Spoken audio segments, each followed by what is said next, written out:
Bismillahirrahmanirrahim.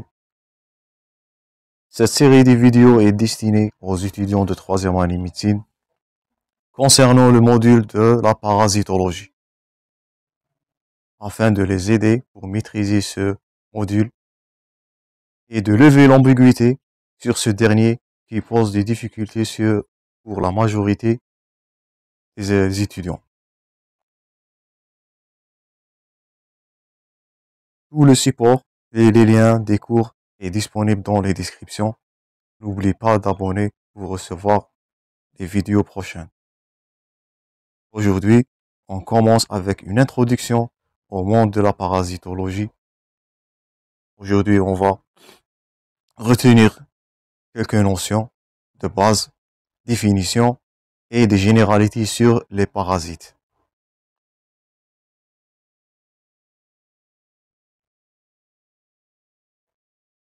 Dans ce cours, on va voir des définitions de base et des exemples de parasites affectant l'homme. Premièrement, la définition d'un parasite. Un parasite est un être vivant, vit en partie ou toute son existence aux dépenses d'un autre organisme. C'est le hôte. Ça, c'est la différence, ou bien c'est le caractère pathognomonique d'un parasite.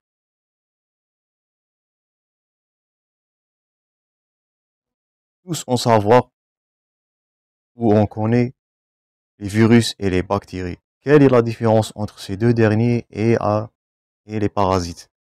Ça, c'est la différence. Un parasite ne peut pas vivre dans le milieu extérieur longtemps. Soit il trouve un hôte où il continue son cycle d'évolution, soit il meurt. Au contraire des bactéries et des virus, il peut survivre de longues périodes dans le milieu extérieur. Le parasite nécessite vitalement un autre organisme que l'on appelle l'hôte. Sans hôte, le parasite ne peut pas continuer son cycle évolutif. En arabe, les parasites, c'est Opheiliès. Ces parasites nécessitent l'hôte de façon essentielle. Il existe 4 groupes chez l'homme. Il existe 4 groupes de parasites. Plutôt, ces groupes sont des chapitres qu'on va les détailler dans les vidéos prochaines. Le premier chapitre ou bien le premier groupe, ce sont les protozoaires. Première espèce, c'est les protozoaires. Deuxièmement, les champignons. En arabe, fitriyat. Troisièmement, les helminths. Les helminths, c'est doud. Et la quatrième espèce, c'est les arthropodes ou bien hasharat. Donc, tous ces 4 espèces entrent dans le domaine ou le monde de la parasitologie. Ils sont tous des parasites. Tout ça, on va le détailler dans les cours prochains, Inch'Allah. Maintenant, la définition d'un parasitisme. On a vu la définition d'un parasite. Maintenant, le parasitisme, le phénomène du parasitisme. C'est quoi un parasitisme? C'est un contact particulier entre deux êtres vivants, le parasite et son hôte. Le parasitisme, c'est le phénomène où le parasite envahit son hôte. Hôte en arabe, c'est al-modif. C'est l'être vivant où le parasite va continuer son cycle évolutif. Mais dans ce phénomène de parasitisme, c'est seul le parasite qui tire le profit de ce contact. L'hôte va rien profiter de ce parasite. C'est juste le parasite qui tire le profit de ce contact. Donc les parasites sont des êtres vivants malignes qui tirent le profit de son hôte sans contribuer rien pour ce dernier. L'hôte fournit le biotype ou bien les éléments nutritifs nécessaires à la survie du parasite. Et ce dernier, comme on a dit, il pâtit de façon plus ou moins grave de ce contact. L'hôte ne retire rien de bénéfice de ce parasitisme. C'est juste le parasite qui tient le profit de son hôte. Ça, c'était le parasitisme. Maintenant, il ne faut pas confondre le parasitisme avec ces deux notions, le symbiose ou bien le mutualisme, en arabe ta'ash, ou bien le commensalisme. Ces deux notions sont différentes au parasitisme. Comment ces deux notions sont différentes? Premièrement, le symbiose ou bien le mutualisme, c'est un bénéfice entre deux organes. Ce sont des deux êtres vivants qui tirent le profit des uns à l'autre. Alors les deux sont bénéfiques. On a l'exemple du poisson pilote et le requin. Le poisson pilote, c'est ce petit poisson laissé pour attaché à la paroi du requin. Ce dernier tient profit du requin et il lui débarrasse des déchets. Donc, les deux, le requin et ce poisson pilote, les deux tirent bénéfice l'un de l'autre. Donc, c'est un mutualisme ou bien un symbiose. C'est un bénéfice mutuel. Les deux êtres vivants tirent bénéfice les uns à l'autre. Ça, c'était le symbiose ou bien le mutualisme. C'est l'inverse total du parasitisme. Maintenant, le commensalisme. Le commensalisme, c'est un bénéfique pour l'un. C'est pas un bénéfique pour les deux êtres vivants. C'est juste un des deux qui va tirer le bénéfice. Mais, il va pas donner des inconvénients sur l'autre. C'est bénin. Un exemple, les levures ou bien la flore intestinale qui vit dans la lumière de l'homme. Ils tirent le bénéfice et se nourrit de ce type digestif, mais ils vont pas donner des inconvénients sur leur hôte. Donc, c'est un seul organisme qui tient le bénéfice, mais sans endommager, sans heurter leur hôte. Au contraire du parasite, c'est malin, il tire le bénéfice et il donne des conséquences et néfastes, même parfois c'est mortel pour l'hôte. Donc, ne confondre pas le parasitisme avec le symbiose ou le commensalisme. Le parasitisme, c'est malin. Et c'est ce qu'on va détailler dans ce module. Maintenant, la localisation du parasite. Un parasite peut être un ectoparasite ou un endoparasite. Ectoparasite, on voit le préfixe ecto. Ecto veut dire cutané, derme, comme le pouls, la tique, les punaises. En arabe, القمل, الخبشة. Ou un endoparasite. Endo veut dire endogène, c'est à l'intérieur du corps. Donc, il va se développer ou bien se manifester ou vivre dans les tissus, le sang, les cavités, comme le plasmodium, dans les hématies, comme les ténias. Les ténias sont des vers qui vivent dans l'intestin grêle. Donc, ce parasite peut être localisé au niveau cutané ou au niveau tissulaire à l'intérieur des tissus. Ça, c'était les localisations des parasites. Maintenant, c'est quoi un hôte? L'hôte, c'est l'organisme vivant qui héberge l'agent pathogène. L'hôte, c'est l'organisme vivant qui héberge l'agent pathogène. Il peut être un hôte définitif ou bien un hôte intermédiaire. Un hôte définitif, c'est l'hôte où le parasite développe sa forme sexuée. L'hôte où le parasite forme dans sa forme sexuée, c'est l'hôte définitif. C'est où on trouve la forme mature du parasite. L'hôte intermédiaire, à l'inverse, c'est la forme asexuée ou la forme jeune ou larvaire du parasite. Donc, c'est un hôte intermédiaire. C'est juste une étape où le parasite développe une phase de son cycle évolutif pour passer à l'hôte définitif. Donc, c'est à retenir. L'hôte définitif, c'est où le parasite dans sa forme sexuée. L'hôte intermédiaire, c'est où le parasite dans sa forme asexuée. Ça, c'est important. Ce sont des questions fréquentes. Maintenant, le cycle évolutif. Tout parasite presque a un cycle évolutif, qui est l'ensemble des transformations que doit subir ce parasite pour assurer la pérennité de son espèce. Donc, chaque parasite a un cycle. Ce cycle peut être direct ou indirect. Le cycle direct, ou bien le monoxène, mono veut dire un, il nécessite qu'un seul hôte. Donc, le parasite qui nécessite un seul hôte pour faire son cycle évolutif, on lui donne le nom d'un cycle monoxène ou bien le cycle direct.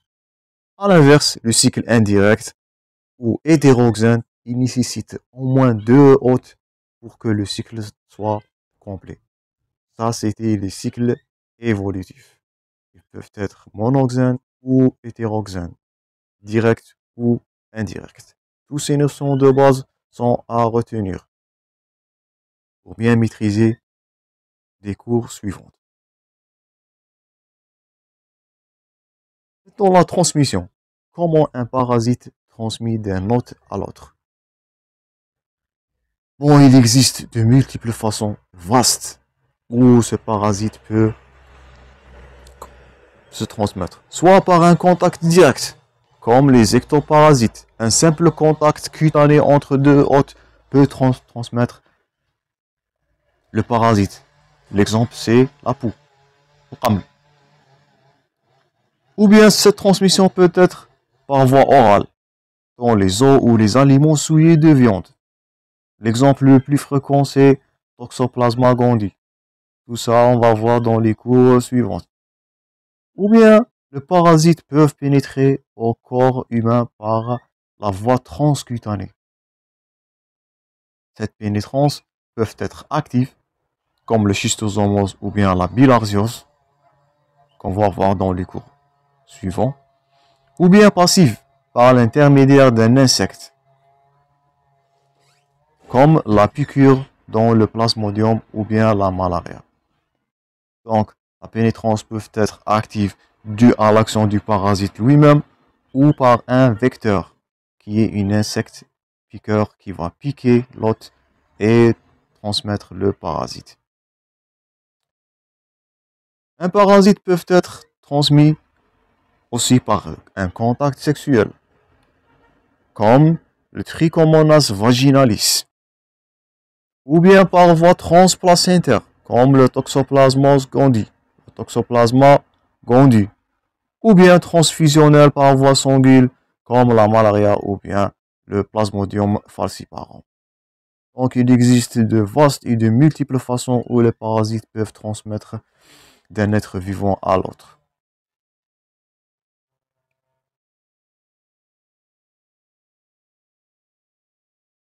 Maintenant, c'est quoi le vecteur qu'on est en train de parler? C'est un agent transmetteur du parasite. Il est indispensable au cycle évolutif de certains parasites. Il assure la maturation, la multiplication du parasite. Ce vecteur ou bien cet insecte peut être lui-même un hôte définitif ou bien un hôte intermédiaire. Donc le parasite peut donner sa forme asexuée dans ce vecteur ou bien juste sa forme asexuée ou bien immature. Et après la piqûre, il va développer et continuer son cycle dans l'hôte. Donc un vecteur, c'est un transmetteur du parasite. Ils peuvent être l'hôte définitif de ce dernier ou bien l'hôte intermédiaire. J'espère que c'est clair.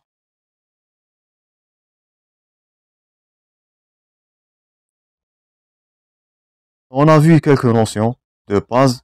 Maintenant, on va voir une idée générale ou bien quelques exemples sur les parasitoses affectant l'homme. Ce qui nous intéresse, ce sont les parasites qui affectent l'homme.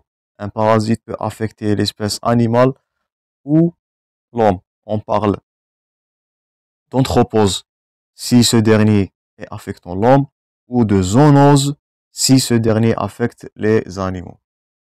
Tout ça, on va détailler prochainement. Donnons quelques exemples sur la première espèce, comme on a dit, qui s'appelle les protozoaires. Les protozoaires. C'est quoi un protozoaire? Les protozoaires sont des micro-organismes unicellulaires qui sont des eucaryotes. C'est pas des prokaryotes comme les bactéries. Ils sont des eucaryotes hétérotrophes. Hétérotrophes veut dire elles tiennent leur énergie de plusieurs façons aux dépenses de l'hôte. Ces protozoaires ont une reproduction asexuée ou sexuée.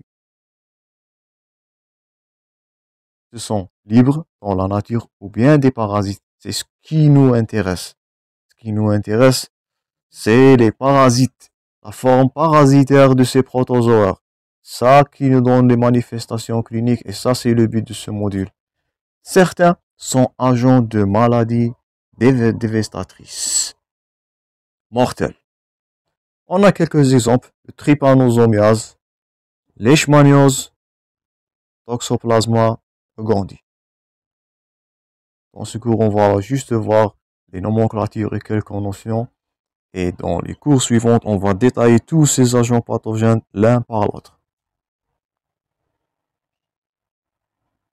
Il existe plusieurs modalités des protozoaires. On a des rhizopodes ou des amibes. Ces amibes, la plus fréquente d'elles, c'est l'Entamoeba histolytica.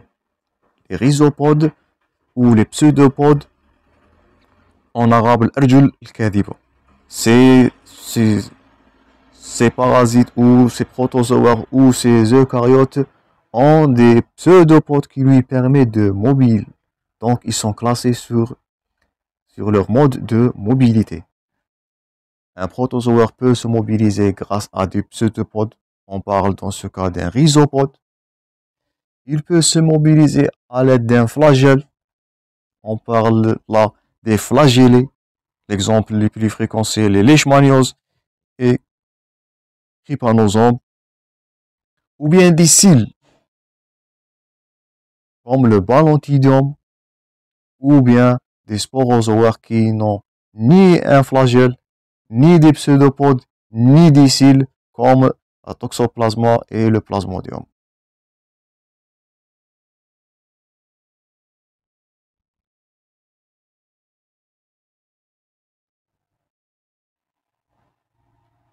Maintenant, citons quelques exemples des protozoaires.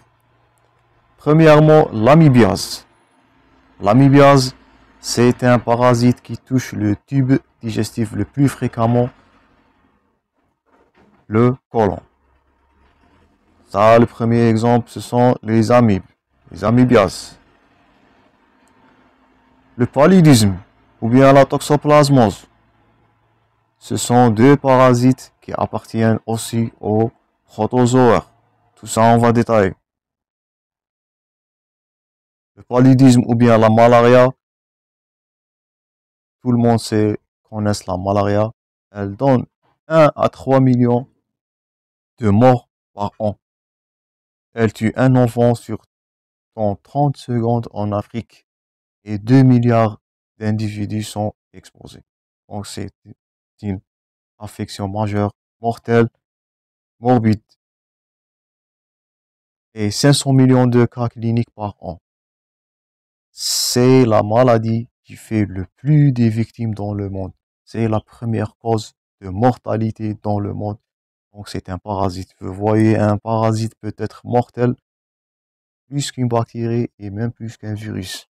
Premier tueur dans le monde, c'est le malaria ou bien le paludisme. C'est un tueur majeur dans le monde. Un autre exemple du parasite, c'est la toxoplasmose. C'est une affection des individus qui touche surtout les immunodéprimés. Elle est bénigne pour les immunocompétents. C'est un parasite cosmopolite qui se trouve partout. Il est bénin pour les immunocompétents, mais peut être mortel ou bien avec des conséquences morbides pour les immunodéprimés. Par exemple, il nous donne le neurotoxoplasmose ou bien la rétinite. Et pour la femme enceinte, la toxoplasmose congénitale peut donner l'avortement ou bien des malformations graves. Ce sont les deuxièmes causes de malformations après la trisomie.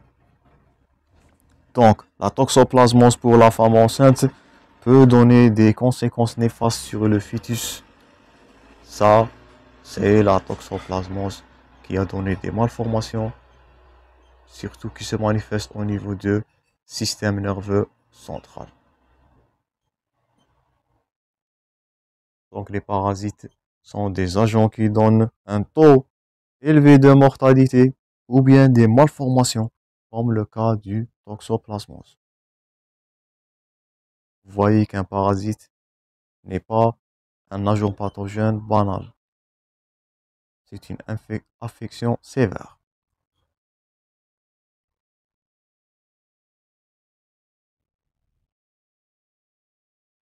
Ça sont des formes du toxoplasma gondii. Ça, c'est la forme kystique. Ça, c'est le cyste ou bien l'œuf. Et ça, c'est la tachyzoïde qui est la forme active. Ce sont juste des exemples pour voir les phases ou bien les étapes de différenciation ou du cycle parasitaire. Maintenant, donnons quelques exemples sur les helminths, ou bien les vers, ou bien en arabe, doud.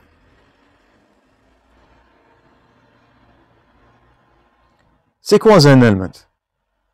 Les helminths sont des eucaryotes, invertébrés, hétérotrophes, pluricellulaires et des parasites cavitaires. Ils sont des parasites cavitaires.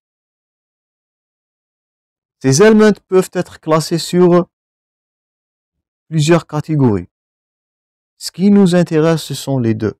Ça, les platelminths ou bien les vers plats, comme leur nom indique plat, ils sont platés, ou bien les nématelminths, qui sont des vers rondes. Donc, ce qui nous intéresse, ce sont les platelminths ou bien les helminths plats. Vous voyez que c'est platé. Ou bien les némazelminths ou les vers rondes. Les platelminths peuvent être des trématodes, ou bien des douves, ou bien des cystodes, comme les ténias, les téniasis. Donc des trématodes, ou bien des cystodes. Ça, c'est les platelminths. Et les nématelminths, la classe parasitaire la plus fréquente, c'est les nématodes. L'exemple le plus fréquent, c'est l'ascaridiose. Tout ça, on va détailler dans le chapitre des helminths.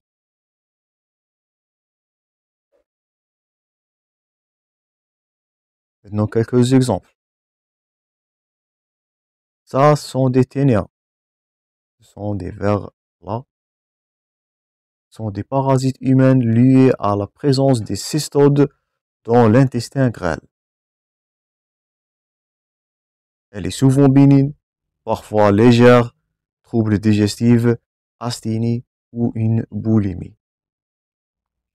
Les deux principales espèces fréquentes ou bien connues dans les cystodes sont les Taenia saginata ou la Taenia solium. La contamination de ces Taenia se fait par la consommation de viande parasitée crue ou mal cuite. Ça, c'était un exemple des helminths qui sont les Taenia.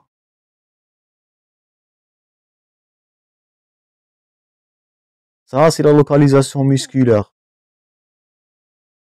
du Taenia solium ou la cysticercose. Ça, c'est une localisation plus grave. C'est une localisation neurologique au niveau du système nerveux central. Ça, c'est une localisation oculaire qui a donné une uvite. Donc, leur manifestation dépend de leur localisation. Elles peuvent être graves, néfastes, mortelles, comme l'exemple de l'affection qui a touché le système nerveux central. Donc, n'importe quel parasite peut être mortel à cause de sa localisation ou bien ses manifestations. Un autre exemple des helminths, c'est la schistosomose, la fameuse schistosomose ou bilharziose. Bilharziose, c'est la deuxième endémie parasitaire. Elle se situe dans les zones tropicales et subtropicales. Elle a une prévalence de plus de 200 millions d'individus. Le parasite s'appelle Schistosoma. Son note définitive, c'est l'homme, les mammifères domestiques et sauvages. Et son note intermédiaire, c'est le mollusque, en arabe, halazoun. Tout ça, on va détailler dans le cours de schistosomiose ou bien la bilharziose.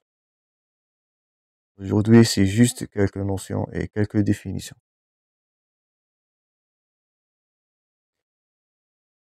Maintenant, les champignons. Tout le monde connaît les champignons. Il appartient aussi aux parasites. Donc, c'est quoi les champignons? Ce sont des eucaryotes hétérotrophes, colonisateurs de reproduction asexuée ou sexuée avec une production de spores. Attention, un champignon n'est ni une plante, ni un animal, c'est un renne à part. Les champignons sont des classes ou bien un renne à part. N'appartient ni aux plantes ni aux animaux. C'est une entité distincte qui a des caractéristiques spécifiques à lui-même. Les champignons. Seuls les champignons microscopiques parasitent l'homme. On les appelle les mycoses. Ils peuvent être superficiels ou bien profonds et invasifs. Donc, un champignon peut donner des mycoses superficielles ou bien des mycoses invasives. Superficielles au niveau cutané, invasives plus profondément. Comment classer ces champignons? Ils sont classés sur trois grandes familles ou bien catégories. Premièrement, les champignons levuriformes. Levure, sous forme de levure. Le plus connu, c'est le fameux candida et les candidoses, ou bien candida albicans. C'est l'exemple le plus connu, le plus fameux dans les champignons levuriformes. Deuxièmement, un champignon peut être de forme filamenteuse. On parle de champignons filamenteux. Exemple, les dermatophytes. L'espèce la plus fréquente, la plus connue, c'est les trichophytons. Tout ça, on va voir. Les champignons peuvent être de forme dimorphique, c'est-à-dire doublés, levuriformes et filamenteux selon les conditions et selon le milieu extérieur ou bien selon l'hôte. Un exemple, l'histoplasmose ou l'histoplasma capsulatum. Ça, c'était quelques exemples sur les champignons et leur forme. Les champignons levuriformes, comme on a dit, le candida ou bien le candidos, c'est le plus fameux et le plus connu ou le plus rencontré. On a des candidoses superficielles qui se manifestent au niveau des peaux et des faneurs, ou bien invasives, pouvant entraîner même la mort. Vous voyez, même un champignon peut être mortel dans des cas. Tous les parasites sont néfastes. Il ne faut pas sous-estimer un parasite, après son nom ou bien sa forme. qui peuvent être mortels, n'importe quelle espèce. On a les Malassezia, ou bien les Malassesioses, qui sont des champignons superficiels, ou plutôt cutanés. Ou on a des mycoses graves comme le Cryptococcus neoformans ou la cryptococcose. Toutes ces pathologies, on va détailler dans les cours prochains, Inch'Allah. Ça, c'est quelques manifestations du candidat. Ils peuvent être orales ou génitales. Ça, c'est un candidose hyperplasique. Ça, candidose pseudomembraneuse. Ça, c'est érythémateuse. Et là, c'est une candidose de la commissure labiale. Maintenant, en dernier plan, on va voir quelques exemples sur les arthropodes, qui est la dernière espèce, c'est la quatrième catégorie des parasites. Les arthropodes, ou comme on a dit en arabe, c'est juste hasharat. Les arthropodes sont des eucaryotes, invertébrés, pluricellulaires. Ils ont un corps segmenté sur trois parties. On parle des insectes, ou deux parties, on parle des acariens, comme les araignées. Ils ont des appendices locomoteurs articulés, soit des parasites externes, soit des vecteurs. Ça, c'était la définition des arthropodes. Les arthropodes sont classés sur deux catégories, la classe des insectes et la classe des arachnidés. L'exemple le plus fréquent des insectes, c'est la poux, les punaises, les puces, les moustiques. Ça, ce sont les arthropodes qui appartiennent à la classe des insectes, ou bien des arachnidés. L'exemple le plus fréquent, c'est les acariens, ou bien Sarcoptes scapi.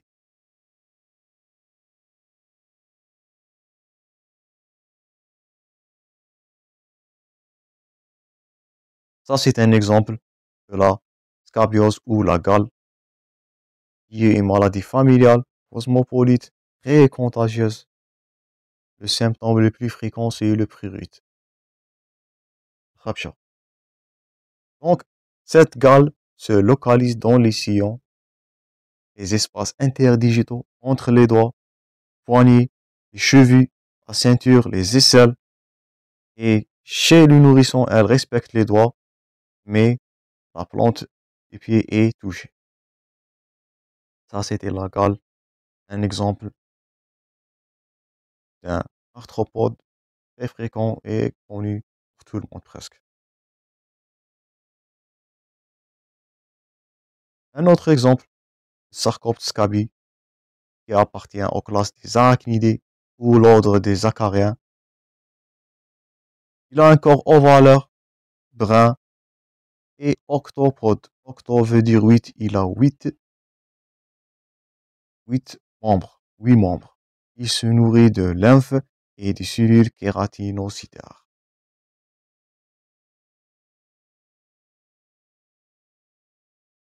Son note définitive est l'homme. Le mode de transmission, c'est direct à 95%. La peau contre la peau. Ou bien indirect par le linge ou bien les toilettes. Ça, c'était la gale.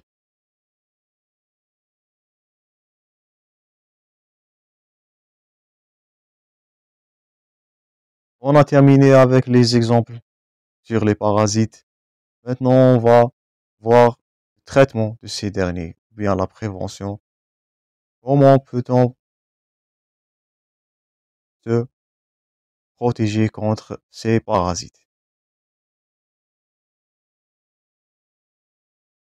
Le traitement est spécifique. Chaque parasite a son traitement spécifique. spécifiques. Chaque type de parasite. Dans le cas du paludisme, on a des antipaludiens. Si les cas des helminths, on a des vermifuges, des insecticides. Si c'est le cas des arthropodes, etc. Et on a la recommandation de l'hygiène générale. La meilleure prévention, c'est l'hygiène générale. Il existe des parasites qui sont liés au pyryle fécal, comme l'Entamoeba histolytica. Donc, la protection et l'hygiène générale contre le pyryle fécal est nécessaire et indispensable pour arrêter la dispersion de ces parasites qui sont liés à l'hygiène.